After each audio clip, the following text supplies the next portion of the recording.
कभी भी नहीं होगी। मैं गुलाम से यही कहना चाहूंगी। देखिए, वो बहुत सारी चीजें ट्रोल कर रहे हैं। मेरी बच्ची जो पैदा हुई है उसके लिए भी गलत अल्फाजों का प्रयोग कर रहे हैं, धमकियां भी दे रहे हैं। अब ये भगोड़ी 14 साल की उम्र से जो अय्यासी कर रही थी, भाग रही थी, ये जो अपने से आधी उम्र के लड़के के साथ भाग आई, 2-4 मर्दों को चेक करके फिर इस लप्पू के साथ भाग आई, तो ये भारत में उठा के ले आया 4 बच्चों की पाकिस्तानी दुल्हन जो हमारे देश के सर पर खड़े होकर तांडव कर रही है। तो और भगोड़ी ने आज चैलेंज कर दिया। तो आज का वीडियो टोटली नशेड़ी लप्पू के नाम। रघुपुरा की पुलिस ने तो लप्पू का कुछ नहीं किया, क्या अब चंडीगढ़ पुलिस लप्पू के पिछवाड़े पे डंडा मारने वाली, बहुत सारी चीजों पे बात करने वाली। आज लप्पू का बहुत अच्छा वाला बैंड बाजा और इसका बारात निकालने वाली। इसको दूल्हा बनने का शौक था ना। भारत में उठा के ले आया 4 बच्चों की पाकिस्तानी दुल्हन जो हमारे देश के सर पर खड़े होकर तांडव कर रही है। तो आज बात करते हैं लप्पू की। तो लप्पू का आपने ब्लॉग देख लिया होगा। फाइनली मैं तो उसका ब्लॉग देखती नहीं, मेरी जो बहनें चलाती है उस पर जाके मैं देख लेती हूँ कि किसको क्या करना। आज ये कह रहा है कि बच्चन के लिए मैं खाना बना रहा हूँ, बच्चन के लिए। और भगोड़ी ने आज चैलेंज कर दिया दुनिया के सारे मर्दों को, जो असली मर्द होता ना, औरत के दोस्त का अच्छा दोस्त, अच्छा मर्द, मतलब ये भगोड़ी को मर्दों की इतनी अच्छी परख है। दुनिया में किसी औरत को मर्दों की परख नहीं है भाई। तभी तो हमारे भारत में औरतें माँ बाप की मर्जी से शादी करती है। बेचारियों को पता ही नहीं होता काफी समय तक क्यों मर्द कैसा है। कुछ समय उसे सोचने समझने में लग जाते हैं, उसके बाद वो घर की जिम्मेदारियों में व्यस्त हो जाती है, उसके बाद घर गृहस्थी अच्छी से चल जाती है। ना तो भागने की जरूरत पड़ती है, ना तलाक देने की जरूरत पड़ती है, ना लड़ाई झगड़ों की जरूरत पड़ती है। अब ये भगोड़ी 14 साल की उम्र से जो अय्यासी कर रही थी, भाग रही थी, ये जो अपने से आधी उम्र के लड़के के साथ भाग आई, 2-4 मर्दों को चेक करके फिर इस लप्पू के साथ भागा है। तो ये आज कह रहा है कि भाई 6 महीने तक तो मैं ही रोटी बनाऊंगा, मैं ही खाना बनाऊंगा, क्योंकि छीमा से तो अभी काम करवाना नहीं है। अबे उल्लू के पट्टे, तू वो मर्द है, तूने इस औरत का बच्चा, नकली बच्चा मतलब हुआ तो नहीं, हमको पता है, वो नीचे आने का ड्रामा करा, उसके बाद तूने कोठा चालू कर दिया, इसको नचवाना शुरू कर दिया, और तू कहता है 6 महीने तक काम नहीं कराऊंगा। दोस्तों मैं जानती हूँ मेरी वीडियो पुलिस भी देखती है, मेरी वीडियो सब जगह जानती है, और मैं जानती हूँ रघुपुरा पुलिस भी सीमा हैदर से रिलेटेड सारी वीडियो देखती होंगी, क्योंकि इस केस में इन्वॉल्व जो रघुपुरा पुलिस है, आज क्योंकि मैं पुलिस परिवार से हूं, दावे के साथ कह सकती हूँ कि पुलिस इतनी लापरवाही करती है। तो क्यों करती है? अगर करती है उनके ऊपर क्या क्या दिक्कतें हो सकती है। क्यों नहीं लप्पू के पिछवाड़े पे अभी तक डंडा बजा? क्यों नहीं अवैध घुसपैठी की चार्जशीट दाखिल की गई? क्यों नहीं इन लोगों पे शिकंजा कसा जा रहा है जो रघुपुरा में बैठकर पाकिस्तान को चैलेंज कर रहे हैं? क्या रघुपुरा की लोकल पुलिस इसको सपोर्ट कर रही है? रघुपुरा की लोकल पुलिस इन्हें अरेस्ट क्यों नहीं करती? ये बीच सड़क पे एक वकील के साथ नाचती हुई नजर आती है, नंगा नाच ये लोग करते, क्यों नहीं पुलिस इनको पकड़ रही है? आज बहुत सारी चीज में, और मैं जानती हूँ, मैं पुलिस परिवार से हूँ, बहुत अच्छे से जानती हूँ पुलिस की लापरवाही का अंजाम क्या होता है। वर्दी उतरने के साथ साथ अगर उनको सजा दी जाती तो ऐसी सजा दी जाती ना, कानून तोड़ने की, बर्फ की सिल्लियों पर लेटा के। मैं इन चीजों से वाकिफ हूँ, क्योंकि मेरे ही स्टाफ में बहुत सारे लोगों के साथ ऐसा हुआ कि उनकी लापरवाही की वजह से वो नौकरी से तो गए, बकायदा उन्हें जेल भी काटना पड़ा, और बर्फ की सिल्लियों में लेटा के जिस तरीके से उन्हें पनिशमेंट दिया जाता ना, ये हमें पता है। अगर अपराध बड़ा होता है, ये तो इंटरनेशनल अपराध किए हुए भाई, तो फिर क्यों लोकल पुलिस इतना इसको मच्छर से बचाने की कोशिश करे इस अवैध घुसपैठी को? क्या हमारे देश की पुलिस इतनी सस्ती हो गई कि अभी तक इस अवैध घुसपैठी पे नजर नहीं रखा है? या रघुपुरा का जो गंदा इलाका है वहां पे सब लोग बिक चुके हैं। जो भाई साहब कहते हैं ना एफआईआर करा देंगे, एफआईआर करा देंगे, दिन में 50 लोगों के केस के लिए हमें जाना पड़ता थाने, समझे? और हमें तुम क्या सिखाओगे कि तुम हम पे एफआईआर करा दोगे? उन लोगों को डराना जो खिलौनों से खेलते हैं। हम लोग रोज अंगारों से खेलते हैं, रोज तूफानों से खेलते हैं, रोज लोगों की जिंदगी बचाने के लिए जिद्दोजहद करते हैं, समझे? लोगों को इंसाफ दिलाने के लिए डेली अपनी आवाज उठाते हैं, डेली अपनी लड़ाई लड़ते हैं। इसलिए ये लॉलीपॉप, ये डरावनी चीजें हमको मत दिखाना, हम इन चीजों से डरने वाले नहीं हैं। तो दोस्तों ये जो झिंगुर है, ये आज दिखा रहा है कि अच्छा पति होता है। अबे ओ नालायक, निठल्ले, नशेड़ी, तू हैदर के 4 बच्चों सहित एक पाकिस्तानी बुढ़िया को उठा लाया, और तेरी औकात तो इतनी भी नहीं थी कि तू वहां जाता बॉर्डर पे उठा लाता। तेरी औकात, तू फेसबुक से एक औरत को, उसके गेम को नहीं समझा, उस पाकिस्तानी औरत को अपने देश में अवैध रूप से घुसाकर बैठा है, और शुरू में तू दहाड़े मार के बेहोश हो जाता था डर के मारे, तुझे भर्ती करना पड़ता था, तुझे बोतलें चलानी पड़ती थी ग्लूकोज की, इतना खौफ, इतना डर तेरे अंदर बैठ जाता था। आखिर तुझे कौन इतना प्रोटोकॉल दे रहा है भाई? तू इतना ज्यादा पावरफुल बनता जा रहा है ना? और दोस्तों आप देख सकते हो तोतले के अंदर से हवाइयां उड़ी पड़ी हैं, और जब इसको नशे का असर होता है, केवल ब्लॉग बनाने तक की इसकी औकात रही है, सब चीज नजर आता है। और ये मत भूल, तू भारत में ये गंद कर रहा है, और हम लोगों की नजर से तू बच नहीं सकता। एक पाकिस्तानी भाई ने मुझे कल कमेंट किया था कि आपकी इंडियन गवर्नमेंट ऐसी वैसी तमाम चीजें बोली थी।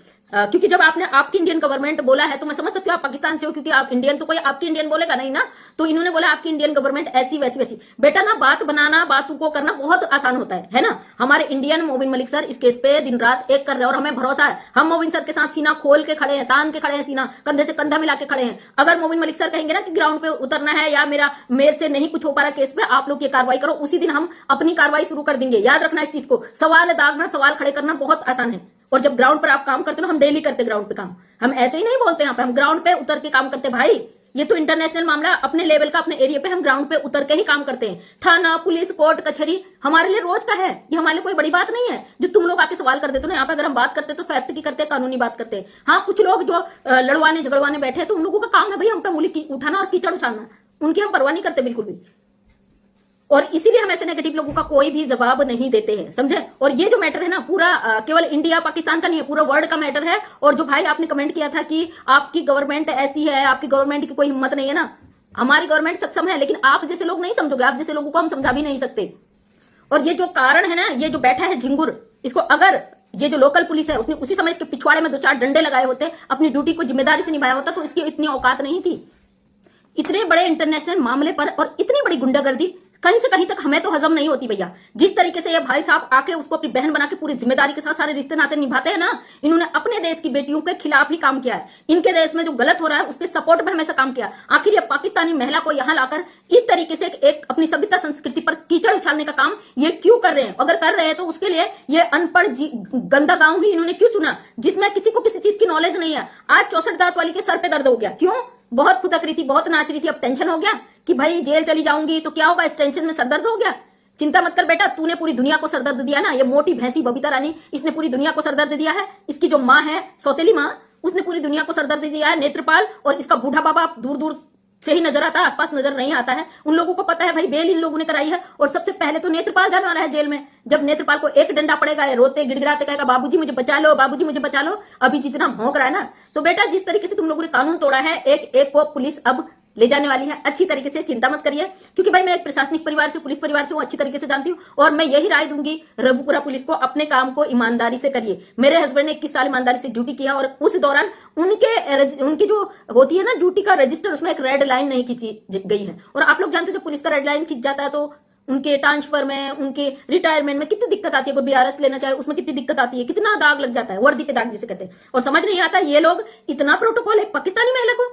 और जानती हूं चार्जशीट तैयार भी हो चुकी है और कोर्ट में दाखिल भी होगी। जो पाकिस्तान से सवाल कर रहे हैं ना, आपकी सरकार निकम्मी, आपकी सरकार कुछ नहीं कर रही, ये आप अपने लिए गलत कमेंट कर रहे हो। क्योंकि आपके देश की नागरिक गलत तरीके से हमारे भारत में आई है। हमारी भारत सरकार ने उसको क्लीन चिट नहीं दी है। इस बात को गांठ फाड़ लो आप, जो आप हमारी सरकार को, हमारे कानून को गलत बता रहे हो ना। हमारी सरकार ने इस अवैध महिला को अभी तक क्लीन चिट नहीं दिया है। आपके 4 बच्चे यहाँ फंसे हुए हैं और हमारी सरकार कभी बच्चों के साथ गलत नहीं करती है। गुलाम हैदर एक पीड़ित परेशान पिता है और गुलाम हैदर भाई के साथ हम खड़े हैं भाई, इंसानियत और हक़ के साथ हम खड़े हैं। आप जितने भी गलत हमारे सरकार, हमारे कानून पे कीचड़ उछालते हो ना, वो आपको शोभा नहीं देता है। आपके 4 बच्चे यहाँ फंसे हुए हैं। आपको अपनी गवर्नमेंट से गुहार लगानी चाहिए कि वहां पे लगातार संपर्क करें, एमबीसी से संपर्क करें, भारत सरकार से संपर्क करें। तो आप तो सीधे कानून सरकार को गालियां दे देते हो, गंदा गंदा बोलते हो। इसकी इजाजत आपको कोई नहीं देता है भाई। आपने जो कमेंट किया था बकायल और लोगों को मैं देखती नहीं हूं जो इस तरीके का काम करते, क्योंकि हमें भरोसा है अपने कानून पर, अपने संविधान पे। क्योंकि इस महिला को अभी तक कोई क्लीन चिट नहीं मिली है। अगर पाकिस्तान से कोई अच्छी बात करता है वो मुझे इकरा जुनेजो जी हैं, वो हमेशा कानून और फैक्ट की बात करते हैं। और फियाज रामे सर हैं, हमेशा कानून फैक्ट की बात करते हैं।